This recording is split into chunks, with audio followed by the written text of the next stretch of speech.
हिमालयाच्या बर्फाळ पर्वतात समुद्रसपाटीपासून सुमारे 12,756 फूट उंचीवर एक पवित्र गुहा आहे, अमरनाथ गुहा.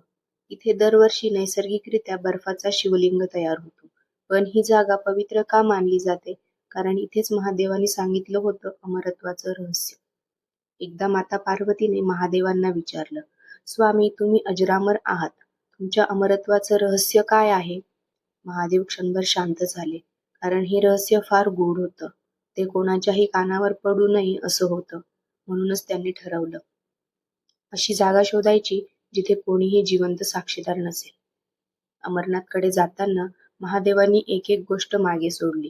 पहलगाम येथे नंदी बैल, चंदनवाडी येथे चंद्र, शेषनाग येथे गळ्यातले सर्प, महागुणस पर्वत येथे पंचतत्वांचा त्याग. शेवटी ते पोहोचले अमरनाथ गुहेत. गुहेत पोहोचल्यावर महादेवांनी पृथ्वी, जल, अग्नी, वायू, आकाश या पंचमहाभूतांचा संहार केला, जेणेकरून कोणतीही सजीव सत्ता तिथे उरणार नाही. पार्वतीला त्यांनी ध्यानस्थ अवस्थेत बसवलं आणि सुरू केली अमरकथा.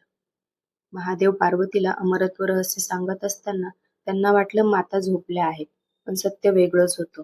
2 कबुतरं गुहेत लपून बसली होती, ही कथा ऐकत होती. महादेवांचं ज्ञान इतकं शक्तिशाली होतं की त्या कबुतरांना अमरत्व प्राप्त झालं.